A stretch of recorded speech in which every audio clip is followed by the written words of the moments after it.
Pila na ka virtues ang inyong nakatunan sa ato karong pagsimba?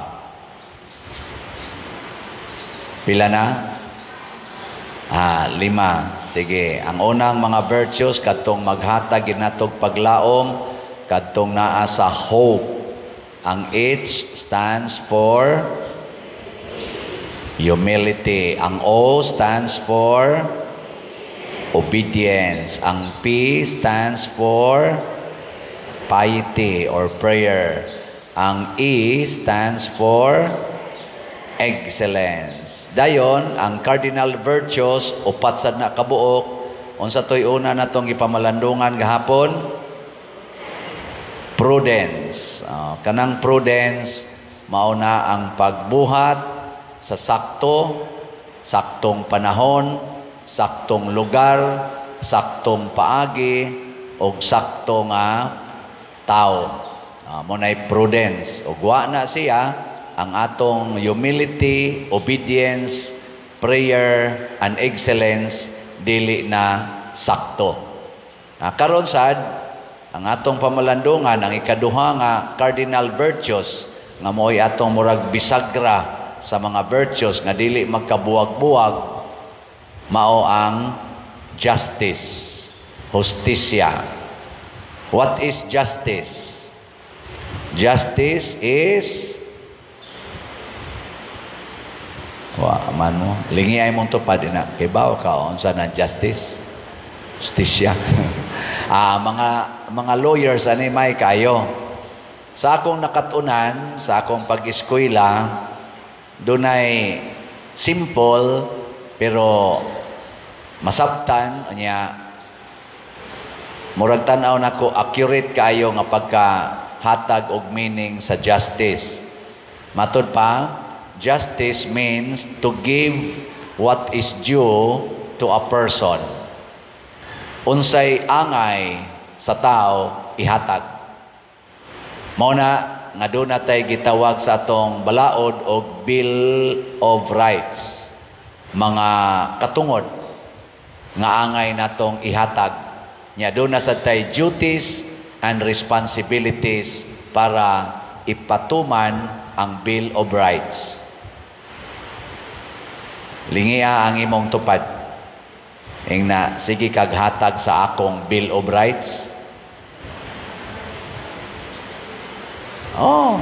Importante kay na nag-away sila ron diha ato mga politicians, hashtag gani ang ato mga nasod nagubat tungod pag-claim anang right nato kuno ang West Philippine Sea, ingon sad ang China amo sad nang right, nagubat right kuno sa Ukraine ang sovereign niya from Russia, moingon sang Russia right sa namo nga i-member ka namo.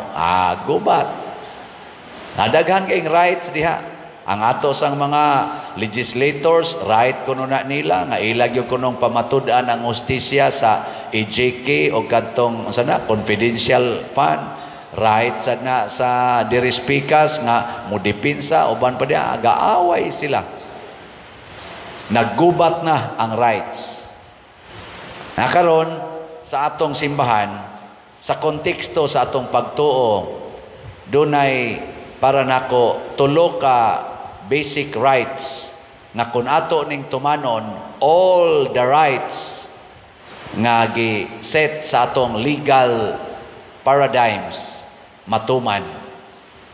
First, kaning right to life. Second, right to happiness. Third, right to holiness. Okay, usba ko no be? Unsa toy tulo ka rights? Right to life, right to happiness, right to holiness. Mga asawa, unahon ta mo, kinsa ninyo dinhi nga kada adlaw naghatag yun aning tulo ka rights ngadto sa inyong mga bana. Taas ang kamot. Mga buangon gid mo. Mga bana, basig naa. Kinsa ninyo'y naghatag aning tulo ka rights right to life, right to happiness, right to holiness, ngadto sa inyong mga asawa. Tasa kamot. Di man bana diri. Wa gyapon. Arin lang tas ginikanan kay kamo man gyud mga models. Kinsa ninyo mga ginikanan ang naghatag aning tulo ka rights ngadto sa inyong mga anak, right to life, right to happiness, right to holiness. Taas sa kamot mga ginikanan. O na daghan ang ginikanan. Ana, congratulations. Niabot yung mga 15 kabuok. Ari sa tas mga anak, kinsa ninyo ang naghatag aning tulo ka rights ngadto sa inyo mga ginikanan, kaning right to life, right to happiness, right to holiness. Taas ang kamot. Usara mas anak, mga buangon na dero mga anak, no? Kamo na lang, parishioners. Kinsa ninyo imuhatag aning tulo ka rights nganhi sa inyong parish priest. Taas ang kamot. Otro sa day mo. Mangutana na lang ko ninyo. Sa akong pagkapari din for almost 6 years na. Masigwa na ko next year. Sa inyong tanaw, nahatag ba na ko ninyo kining tulo ka rights o wa? Yes, mga sip-sip.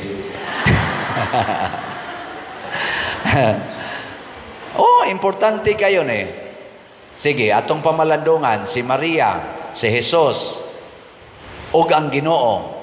Matud pas unang pagbasa niingon ang Ginoo, muanha ko ninyo akong papahawaon ang inyong mga kaaway, dili na mo bugal-bugalan, makasinggit na mo sa kalipay, kay ako ana-anak kaninyo. Di sa to pa, iyang ihatag na ang right to life, right to happiness, o right to holiness. Ana ang atong Ginoo, pag-abot sad ni Maria, unsa man sa iyang gihatag, bisag wa siya hilabtig laki, nisugot siyang mamabdos, wa niya gitaktak, gilaglag ang bata nga miturok sa iyang tiyan, tungod lang kay wa siya klarong bana. Iyang gipangga ang bata, nibisita siya ni Isabel, og niulpot sa kalipay si Isabel ug ang bata nga iyang gisabak. So si Maria nagrespeto og naghatag sad sa right to life, right to happiness, o right to holiness. Ang mga santos, sama nila ni San Vicente Ferrer, nilang San Pedro Calungsod, San Lorenzo Ruiz, o uban tanan mga santos, o atong sa Maraison ang ilang gibuhat, nganong nahimo silang sikat kaayo, o hantod karon atong gihandom, kay nagsigi silang hatag og right to life, right to happiness, right to holiness to many people. Mawa gani ning hustisya. Bisag kinilang tulo, mawa gani ning tulo ka rights nato, dili na ni mahatag, way kapuslanan ang atong humility, ang atong obedience, ang atong prayer, o ang atong excellence. Daghan kayo mga tao striving for excellence, excellent businessman nga nakuno siya ay net worth na $500 billion. Very excellent. Pero naghuna-huna ba siya pila ka billion sa drone ang way hapit gikaon, wa na gani ikapa-eskwela, wa gani ikapa-ospital sa ilang mga anak? No? Ay konyog tutuki. Situation lang ba? May kayong muubi, bisag unsay isultis leader, tumanon gyud aron malipay ang leader sa politika o sa simbahan. Pero daghang mga tao ang gisakitan tungod sa ilang kalipay. Kanading mga manuyupay, lipay man kay na sila, piyait masday pagani na, sindikato gina kayo, lipay kay sila, kay na sila'y kwarta, high pa kay sila, pero pila kabuok ang kinabuhi nga nawagtang tungod anang drugas. Mga estudyante graduating, gipamatay, kay gitulis, gipatay. Mga nagtrabaho, nagtinarong, gipang rape, o gipang tulis, gipang patay. Taxi driver na muwaw og trabaho para kinabuhi siyang pamilya, gipatay sa tulisan, gitulis pag yun bisag gamay kaayo og kinitaan. Karon bago na say gitulis. Dito dinhi bat dito katong bagong gitulis karon dinhi sa ato. Tindahan in town, nindag itlog. Nya gitulis. No? Dinhi ba to sa ato? Dinhi sa liluan ana say gitulis, napay akyat bahay. Tungod na sa ilang kalipay. Pasabot dili Diyos nun. Kay kaning tulo magkuyog gini mga igsoon para nako magkuyog gini right to life. Dili pwede ang life nga why happiness, why holiness. Right to happiness. Parehas anang nagpuyo-puyo, siging happy-happy, siging dumog-dumog, kuot-kuot, tukhang-tukhang, why mga kasal. Wa man mo'y holiness, wa gyapon ay ayo. Kuwang. Nya mao na ang resulta, di sad mo appreciate og life. Unsa may inyong gi-appreciate ang pleasure. The pleasure in doing sex. Pero life, dili. Butangin ag ayude, butangin ag kondom, butangin ag pills, pagpalaygit, unyag masipyat, i-abort. Kaya ang atong giapas, ang happiness ra, nga gitawag og pleasure. No? Kamong mga manag-uyab, siging tiksanay, video call pa, kunuhay, close kay mustanan, kay we love each other, nya siging tanaw anang porn. Magsiging exchange anang inyong mga pakita-kita anang inyong mga lawas na mag-CR, mangligo, i-video kay mutanaw sang uyab. Nya inikita, tinukhangay dayon. Why happiness? Nagtuo mong makalipay na sa inyong ginikanan kung ilan ang mahibawan. Nagtuo mo nga ang paggastos inyong ginikanan ninyo para mo eskwela, naara ninyo gihurot anang naang mga laway ni anang mga sugal, scatter, computer, games o guban pa. Nagtuo mong makalipay na sa inyong ginikanan? Mga anak? Uy. Sige, lingi ay mong tupad. Ing na, sugod karon. Sige na. Ihatag nako ang imong mga rights. Sige, sige na. Imong rights ba? Nya unsa man paghatag sa mga anak sa right sa mga ginikanan to happiness, to life, and to holiness. Unsa man, mga anak, matud pa ni Kristo, honor your father and mother. Honor their words. Pasabot og maingon ang ginikanan, pag nga na ng cellphone, pangatog na mo, pag nga dayon. Ana, lipay kay na sila. Nya di sana sila magyaw-yaw, di sana sila maproblema, di na sila ma-stress. Wasa na kayo sila'y sakit. So naasad sila'y long life. Pero inigtanaw dito, wa lang yapon mo paong hangtod mo ingon ang ganito, kamu ba mga buang ang paggar. Nya magsigit og unahon na, buang. Hay kani maliwat ni mga panuway dagko, hay kani maliwat. Sige nag-ana. Tinarong mamay diri, hay ni maliwat, tuat ingin is apuhan, tuas apuhan. Makadungog ang apuhan, agilibaksan, animal kami gipasanginlan. Ana, awa na, gaaway na, na-stress na, nasakit, giatakis kasing-kasing, patay. Mga anak ha, giing na inyong parents, mga anak, inama, din agiti ka taga-ag headaches. Sige na. Huwag masada mga anak din eh. Mga bana, kanang inyong sigig sugal, kanang inyong sigig inom, siging barkada, nagtuo day mo nga nakahatag mo sa right to happiness, right to holiness, labi na ginang inyong kabit-kabit. Nagtuo day mo makahatag nag right to life and happiness and holiness to your wives. Di oy. Luoy kayo inyong wives. Magbahog sa iyang luha og sipot. Luha ra di, luha ra. Ano? Luoy kayo. Kanang inyong dili pagpalit og slat, nagtuo mo nakahatag mo ana og right to happiness and holiness pare. Nakahatag sad kay holiness man kay mo ingon raman ko.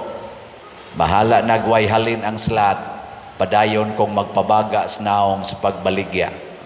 Di ba? Hilinga imong tupad ing na tagaan nato sa right si Father. Natagaan na to siya sa iyang rights. Di tamanguli, basta di kapalit og slot. Oh, inig-ingon dito sa kanang atong may lamisa diha o sa opisina, padir, purting daghanang namalit og slot. Ay, praise the Lord. Dali, pwede pare. Inyo nang gihatag ang happiness. Unya kay kanang atong slot, ipanghatag man na natong bugas, kaning atong Santo Niño's healing gifts. Ihatag man na natong mga bugas ngadto sa category D. Di inigpasa sa dana nga tumuana sa itong mga pobre kay natong mga igsoon. Ay, praise the Lord. Salamat. O na, napasa ng happiness. Unya ka ng pagpalit ninyo mga slots, itukod mo na natog mga balay sa mga way balay. Labi na karon sige uwan-uwan. Dritso ang tubig nga tos ilang sulod. Di, mahimuan sa silag balay. Praise the Lord. Oh, nahatag na sang happiness. Niya kay mag-Christmas party man ta sa tanan nga nag-alagad nato dinhi. Mga almost 500 ni kabuok ang ato mga active kanang choir, lectors, sacristan, mga organizations ato nang himuag Christmas party karong December 27. Ato man ang panagaan sa silag mga gifts ginagmay. Moana sa na sila. Ay, praise the Lord na agi di ay ginagmay bisag once a year lang. Oh, di napasa na ang happiness. Kanya kay ma-inspired man na sila, mawagtang ilang stress, life, nasa na, long life. Kanya kay magsige man nag-pray sa Ginoo, sama ni Isabel o ni Mama Mary, praise the Lord man, ananasan sila'y holiness. Kanya kay ang uyab, ang laki, di na manggid siya mo attend og kiss, di na siya mo attempt og himog premarital sex sa iyang uyab nga babae, unsa may mahitabo? Maguol ang iyang uyab. Hala, ka-boring sa akong life. Maana man ang mga yawanon nga uyab. Pero, ang laki, naa niya ang holiness. Naasad niya ang life. Nga naman, kay wa man niya usik-usike ang life. Kay kon kanang naghimog premarital sex, simbakog mabuntis na, ditso dayo nag-abort. Mao nang doon natay average 73 million abortions matud pas Google based on WHO na atay average 73 million induced abortions in the world every year. Average of 200,000 induced abortions every day. Luoy kayo, nahimo na tang criminal generation, a killer generation. Oh. Giling nga imong tupad. Inao kira kas abortion. Inao kira ka na abortion. Kana abortion ra na. Wapay labyot diha ang nagpalaygate, nagpabasiktomy, anti-life gyapon na. Wapay labot diha ang nag-same-sex union, anti-life gyapon na. Nganong ga same-sex man mo, makaproduce day mo bata? Dili, anti-life, pleasure ra gyapon, companionship. Di man na mo'y purpose sa gitawag natog marriage. Procreation may purpose sa marriage. Nganong nagpalaygit man ka, nganong nagpills man ka, nganong nagkundo man ka, nga procreation man. Di ka padiroy, di madaoy, daghan kay mga anak. Ay kaguol, basta ni mo anang daghag anak, basta tinarong lang ang inyong paghimo anak. Di man ka mo'y mubuhi, ang Ginoo may mubuhi. May sa gustos Ginoong kuha-kuhaan kay ni sobra na usa ka linog lang, wa nahurot naman tang tanan. Para karon gusto mo maglinog. Gusto? Gusto ha kay overpopulated naman ka ta. Overpopulated man ka ta. Tagaan tas Ginoo og linog, intensity 9, nya mo last og 1 minute. Wa na tibo kalibutan magdungag linog. Wa na almost 2/3 sa population sa kalibutan hurot na in 1 minute. Kahilas biya nato nga murag kitega kuas kinabuhi. God is life. Siya mo'y kinabuhi, dili kita. Matupas atong tubag sa salmo nga nagyabag tag tubag. Unsa to? Hoy choir, kamo ha, wa gyud mo maminaw sa giinton diri sa atong lektor. Hibaw ko sa atong online ay naminaw ato. Nya labi na mga musician nakaingon gyud to, wa man ni klaruhag tubag. Singgit kamo sa kalipay diha sa Ginoo, kamo nga mga balaan. Awitin ninyo siya og usa ka bag-ong awit. Makaawit ra gid ta mga igsoon kung malipayon ta. Makaawit ra gid ta kung balaan ta wa tay sala. Og unsa na siya? That is justice. The greatest justice to us given by Jesus is His death on the cross to take away our sins. Because the greatest injustice in the world is sin. Kanang sala. Mao ginay kinadak ang injusticias kalibutan ang sala. Kanang 7 capital sins. Kay gikan ginasyawa ang sala. Muna mawagay ng sala, muspuli dayon ang hustisya. Katapusang lingi sa imong tupad. Ing na promise. Ing na. Tabat na ko. Ready, go. Ing na promise. Pakamatian ti ka. Ana. Gi manindog na ta.